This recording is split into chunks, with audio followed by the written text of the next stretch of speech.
sua Bíblia no livro de Mateus, capítulo 28, verso 18. Mateus, capítulo 28, verso 18.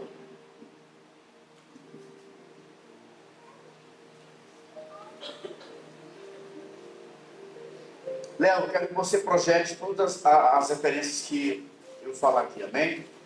Mateus, capítulo 7, verso 28, está escrito assim, ó. Jesus, aproximando-se, falou-lhes, dizendo: toda a autoridade me foi dada no céu e na terra.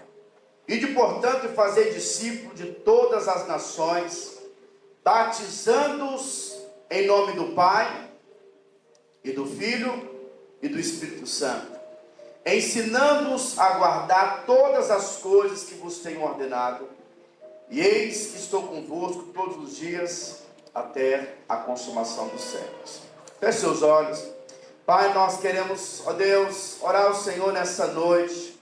Revela-nos a Tua palavra. Fortalece-nos nessa noite. Abra os olhos do nosso entendimento. Ó Deus, que a Tua palavra seja vida no nosso espírito, que ela seja alimento. Venha nos transformar, nos edificar. Nós recebemos a Tua palavra, Deus, como vida no nosso coração. Em nome de Jesus, amém, amém. Bom, essa passagem bíblica é uma passagem que Jesus ele tinha ressuscitado. Antes de Jesus ser assunto aos céus, ele então está ali com os seus discípulos. E ele então diz que toda a autoridade foi dada a ele nos céus e na terra. E agora ele dá uma incumbência, uma missão para os seus discípulos.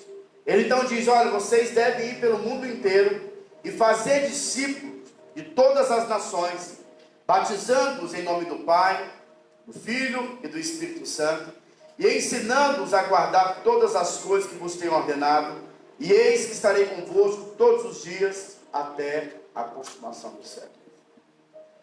Essa é chamada de a grande comissão, a grande missão da igreja, é fazer discípulos. O nosso chamado não é ganhar almas apenas, mas é fazer discípulos. E a Bíblia diz que nós fazemos discípulos ensinando-os. Existe um ensino. Por que tem o ensino? Porque, na verdade, como disse o apóstolo Paulo, nós fomos transportados do império das trevas para o reino do Filho do seu amor. Antes você vivia no império das trevas, mas agora nós somos transportados para o reino do Filho do seu amor. Nesse reino existe uma constituição, existe uma maneira diferente. Nós não somos movidos pelo mundo. A Bíblia diz que o mundo é chamado de o império das trevas. O mundo vai de mal a pior. Eu fico vendo tantas pessoas, eles estão esperando um governo melhor no Brasil, para ver se o Brasil muda. Mas deixa eu te falar, não há esperança para o mundo, há esperança para a igreja. A igreja vai ser guardada. Amém. A Bíblia então diz que nós estamos no reino de Deus. Nesse reino tem um rei. Mas qual que é o problema? Tem muitas pessoas que se converteram, mas a mente delas ainda é uma mente muito mundana. Eles querem agir no reino de Deus da maneira deles, da forma deles, e não é da sua forma. Quando nós nos convertemos, há uma convocação. O apóstolo Paulo diz no livro de Romanos, capítulo 12, verso 2, ele diz assim, ó: rogo-vos, pois, irmãos. Na verdade, o verso 1, ele diz: rogo-vos, pois, irmãos, pelas misericórdias de Deus, que apresentei o vosso corpo como sacrifício vivo, santo e agradável a Deus, que é o vosso culto racional. No verso 2 ele diz: e não vos conformeis com esse século, mas transformai-vos pela renovação da vossa mente, para que experimenteis qual seja a boa, a perfeita e agradável vontade de Deus. A nossa mente passa muitas guerras. A Bíblia diz que o diabo nos ataca lançando setas, dardos inflamáveis na nossa mente. E você precisa então renovar a sua mente. Na nossa mente veio o desânimo, na nossa mente nós passamos todas as batalhas. E você precisa então governar a sua mente. Eu costumo dizer que todas as vezes que você está desanimado, com vontade de desistir, isso é sinal de que o inferno está prevalecendo contra você. Então o convite de Paulo é: você se converteu, então renove a sua mente. A nossa mente precisa ser renovada. Você já não faz mais parte do império das trevas. Eu acho tão interessante, uma das passagens que eu acho mais impactantes da Bíblia, é João capítulo 3. No livro de João capítulo 3, a partir do verso 27, alguns dos discípulos de alguns fariseus, escribas, eles procuram João, e eles dizem assim: olha João, aquele que você batizou, aquele que você anunciou, ele está batizando mais do que você. Na verdade, João, não é nem Jesus, é os discípulos de Jesus. E então João, com uma atitude muito nobre, ele diz o seguinte: o homem nada tem se do céu não lhe for dado.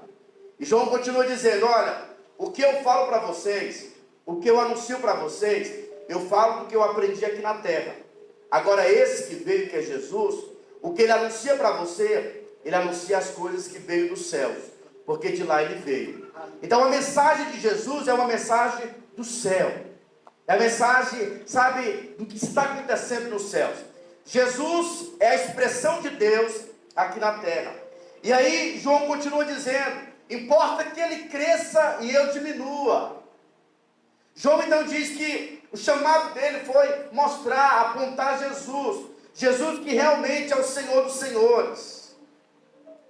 Então Jesus é aquele que veio para expressar o coração de Deus.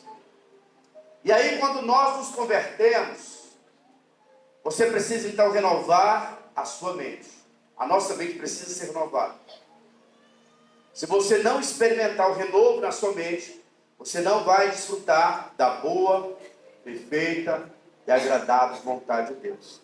Deixa eu te falar um negócio. Nem tudo que acontece na terra é vontade de Deus. Algumas pessoas, elas atribuem a Deus, sabe, toda a diversidade. Falam: olha, por que Deus permitiu isso? Mas não é Deus, querido. O homem ainda está escolhendo, toma suas decisões. Nas nossas decisões sempre vai vir a colheita. Infelizmente nós sempre temos aquela atitude de procurarmos um culpado.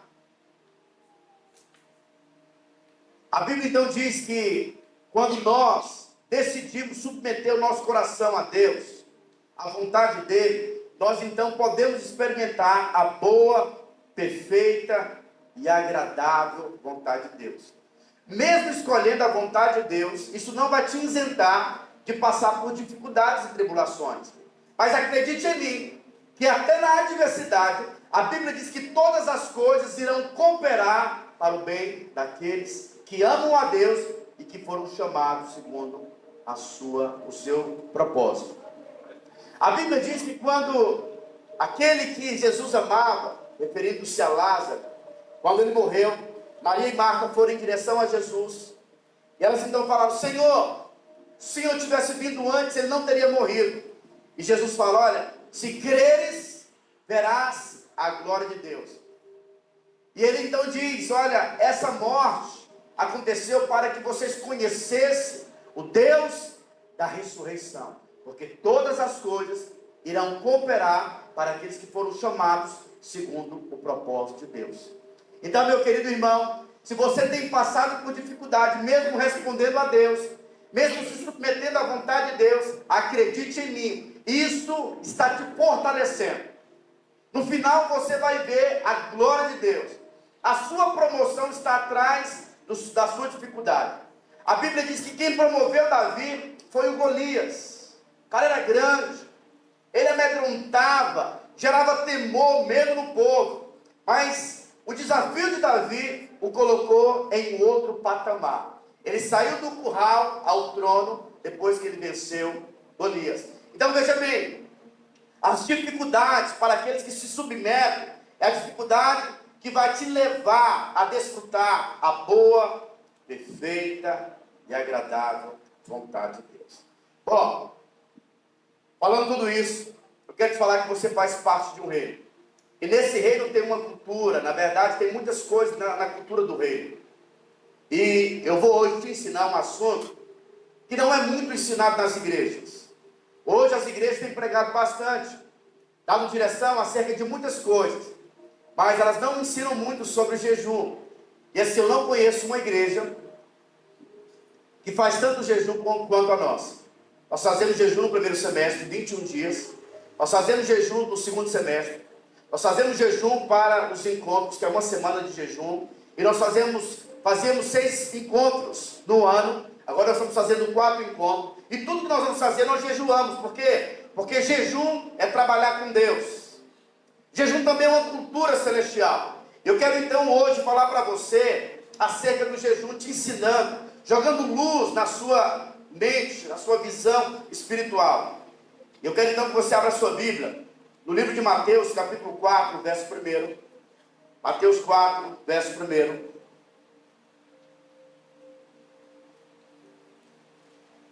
A Bíblia diz assim, ó: a seguir, foi Jesus levado pelo Espírito ao deserto para ser tentado pelo diabo.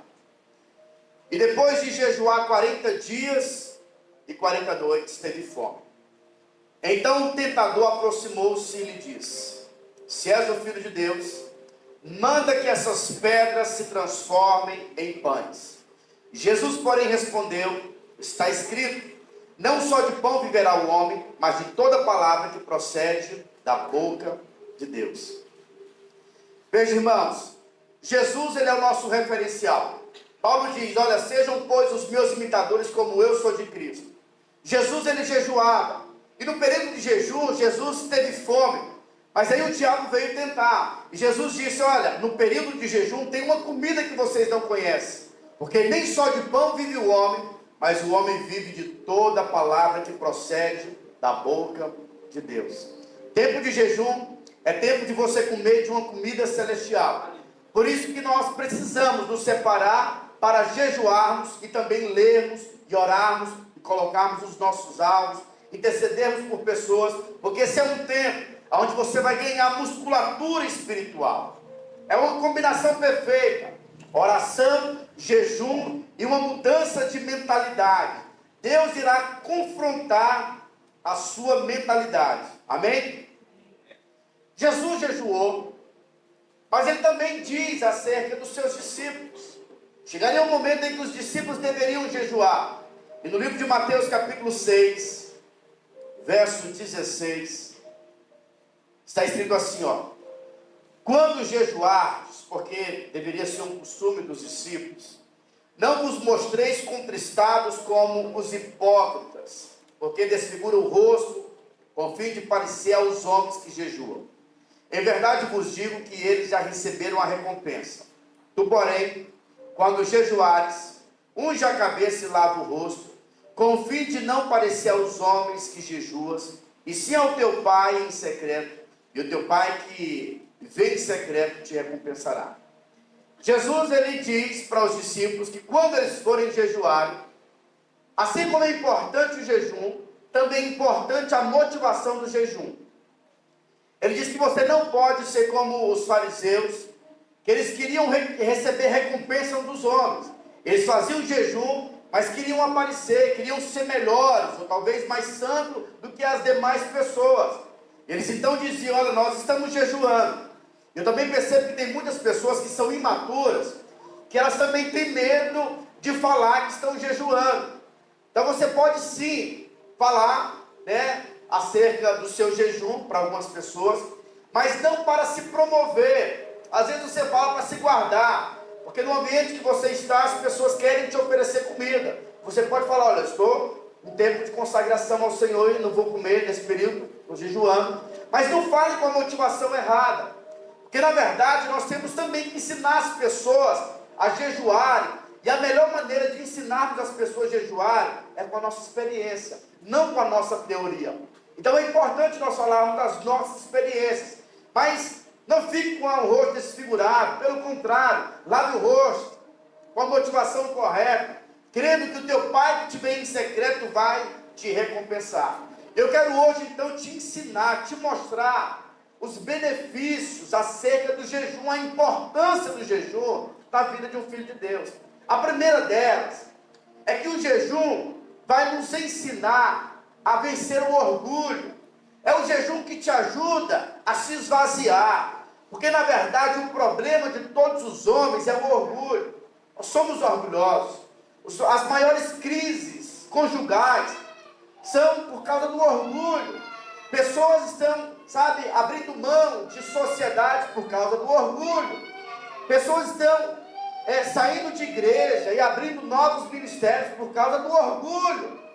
E a Bíblia diz que o orgulho é tão danoso que anjos se transformaram em demônios por causa do orgulho. A Bíblia diz que a criação que era Lúcifer, que significa anjo de luz, ele permitiu que o orgulho entrasse no coração dele. Ele disse: olha, eu serei semelhante ao Altíssimo. A Bíblia diz que o orgulho entrou no coração dele. E quando ele foi lançado na terra, ele então gerou isso no coração de Eva e de Adão, dizendo: olha, se vocês comerem do fruto do bem e do mal, vocês irão parecer com Deus. Mas na verdade eles já eram igual a Deus. E o diabo então veio vender uma ilusão. E normalmente nós somos influenciados pelo espírito maligno. E nós deixamos o nosso eu crescer. Tem pessoas que não conseguem se relacionar porque são cheias de si. Muita vaidade, não consegue se relacionar, não libera o perdão, porque acha que o outro não merece, e nem você também merece o perdão de Deus. Mas quando nós recebemos o perdão de Deus, ficamos constrangidos e perdoamos as pessoas que também nos ofenderam. Então, se você não libera perdão, ou está intrigado com qualquer tipo de pessoa, isso é um grande sinal que você é muito orgulhoso, ou orgulhosa. E o jejum vai te ajudar a vencer o orgulho, porque você vai começar a se esvaziar. A sua carne vai pedir: eu quero comer. Você vai dizer para ela: quem manda aqui é o Espírito. Você não vai comer. E você então vai colocar limite para o seu eu. Um homem que não se governa é alguém que está se destruindo. Então o jejum vai te ajudar. Quantas pessoas são, compulsivas, gasta mais do que você ganha, porque recebe o dinheiro e já quer gastar, e você não consegue vencer isso. Deixa eu te falar, o jejum vai te ajudar, porque você vai começar a governar acerca da sua alma, do seu eu.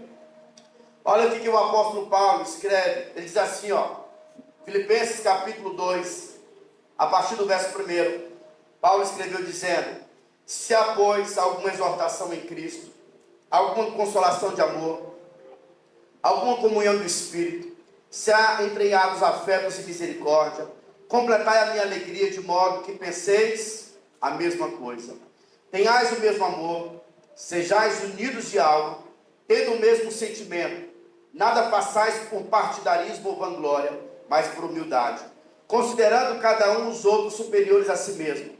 Não tenha cada um em vista o que é propriamente seu, senão também cada qual o que é dos outros. Agora aqui que é o mais top. Tende em vós o mesmo sentimento que houve também em Cristo Jesus, pois ele, subsistindo em forma de Deus, não julgou como usurpação ser igual a Deus, antes a si mesmo se esvaziou, assumindo a forma de servo, tornando-se em semelhança de homens, reconhecido em figura humana, a si mesmo se humilhou, tornando-se obediente até a morte, e morte de cruz.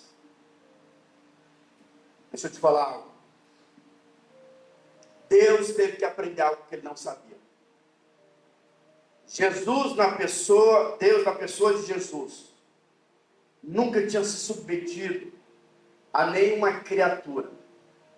Ele era Deus. Diz a Bíblia que ele sustenta o universo com o poder da sua palavra. Com a sua palavra ele criou, ele disse: haja luz e houve luz. Com a sua palavra ele trouxe à existência aquilo que não existe como se já existisse. Mas a Bíblia diz que esse próprio Deus decidiu se esvaziar e aprendeu a se submeter. Se submeteu à sua mãe, se submeteu ao seu pai, se submeteu a João Batista. E João Batista falou: não, Senhor, eu que preciso ser batizado pelo Senhor. E Jesus falou: não, eu estou aqui ativando o meu reino. O meu reino, ele se manifesta com o espírito da humildade. Se você não se esvaziar, você é uma pessoa muito cheia. Quem é muito cheio de si não recebe nada de Deus. Deus resiste ao orgulhoso. Deus resiste ao arrogante. E uma das formas de você se esvaziar é jejuando. Jejum é um benefício para você. Tem bênçãos escondidas atrás do jejum, domínio próprio. Sabe, você vai conseguir vencer gigantes dentro do seu coração, em tomadas de decisões, vai ser importante para você. Isso é o ensino da palavra. Sabe, você vai ler no Novo Testamento, não tem muita coisa falando sobre o jejum. E por que não tem muita coisa falando sobre o jejum? Porque na verdade, jejum era algo muito comum entre a comunidade dos discípulos. Segundo Flávio Joseph, acho que é isso, que é um dos maiores teólogos judeus, ele diz que os judeus, eles têm o costume ainda hoje de jejuar 2 vezes por semana. E o jejum de judeu é o jejum das 6 da manhã às 18 horas. E eles jejuam na quarta e na sexta-feira. Ele não sabe explicar o motivo. Mas é um povo que separa um tempo para jejuar. O jejum vai gerar em nós sensibilidade espiritual, percepção acerca do mundo espiritual. As pessoas que jejuam são mais sensíveis. Olha, se você começar a estudar a história dos homens que foram muito usados com cura divina, com palavras proféticas, eles separavam um bom tempo orando, falando em línguas e também jejuando. Jejum faz parte da ativação do reino, do poder do Espírito. Então, se você deseja fluir mais, jejum é uma ferramenta. O jejum te leva ao quebrantamento. Vocês estão me entendendo? Amém. A Bíblia também diz, uma segunda lição, é que o jejum, ele vai trazer a você uma recompensa. Mas veja bem, eu posso afirmar a você, a maior recompensa que Deus vai te dar são recompensas espirituais, que elas são infinitamente superiores a coisas materiais. Eu lembro que eu tive uma experiência marcante. Eu recebi uma direção do Senhor, eu fiz um jejum uma época de 30 dias no líquido. Nesse período eu coloquei alguns alvos diante de Deus, fiquei magro, parecia como de frente, parecia que estava de lado, parecia que tinha sumido. Fiquei magro. Mas foi uma experiência boa. Coloquei muitos alvos diante do Senhor. E o interessante é que os alvos que eu tinha colocado, materiais, não aconteceram naquela ocasião. Mas, irmãos, eu tive 2 experiências com arrebatamento assim, muito sobrenatural. Eu sei como é que vai ser. Às vezes você fica assim, pastor, quando nós chegarmos lá, eu vou lembrar do meu filho, eu vou ver o meu pai, eu vou ver a minha mãe. E o Senhor me disse, quando eu estava tendo aquela experiência do arrebatamento, irmão, deixa eu te falar, quando eu vi o noivo, e estava indo ao encontro dele nos ares, os sentimentos naturais não se comparavam. Sabe, pai, mãe, filho, tudo isso perde o seu valor. Porque você vai se encontrar com aquele que é o Todo-Poderoso, com o Criador, com a luz do mundo, aquele que sonhou com você. Ele te criou para aquele dia. É algo incomparável. Tudo aquilo, sabe, esse sentimentalismo, essas coisas naturais, vão perder o seu valor. Mas veja, no jejum você vai ser recompensado. Mateus 6,16 diz, quando jejuardes, não vos mostreis contristados como os hipócritas, porque desfiguram o rosto, com fim de parecer aos homens que jejuam. Em verdade vos digo que eles já receberam a recompensa. Tu, porém, quando jejuares, unge a cabeça e lava o rosto, com fim de não parecer aos homens que jejuas. E se é o teu pai em secreto, e o teu pai que te vê em secreto te recompensará. Olha, irmãos, às vezes você nem vai ver Deus, mas Deus está te vendo em secreto. E diz a Bíblia que Ele vai te recompensar. Tem recompensa. Eu não quero aplauso dos homens. Eu não quero reconhecimento dos homens. Mas eu quero ouvir da boca de Deus. Servo bom e fiel. Eu quero saber o que Deus está fazendo. Deixa eu te falar algo. Deus está trabalhando na cidade de Barreto. Há um mover do Espírito. Deus não vai fazer, Ele já está fazendo. E nós precisamos de sensibilidade para perceber aonde Deus está movendo. Jejum vai te dar essa sensibilidade. Quantos estão me entendendo? Amém.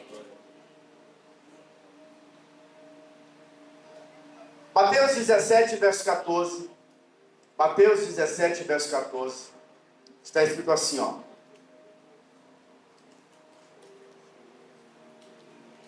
E quando chegaram para junto da multidão, aproximou-se dele um homem, e se ajoelhou e disse: Senhor, compadece-te de meu filho, porque é lunático e sofre muito, pois muitas vezes cai no fogo e outras muitas na água. Apresentei aos teus discípulos, mas eles não puderam curá-lo. Jesus exclamou: ó, geração incrédula e perversa, até quando estarei convosco? Até quando vos sofrereis? Trazei-me aqui o menino. Jesus repreendeu o demônio, e esse saiu do menino, e desde aquela hora ficou o menino curado. Então os discípulos aproximaram-se de Jesus e perguntaram em particular: por que motivo não podemos nós expulsá-lo? E ele lhes respondeu: por causa da pequenez da vossa fé. Então o motivo deles não expulsarem é porque a fé era muito pequena. Bom, pois em verdade vos digo, que se tiverdes fé como um grão de mostarda, direis a esse monte: passe daqui para acolá, e ele passará. Nada vos será impossível.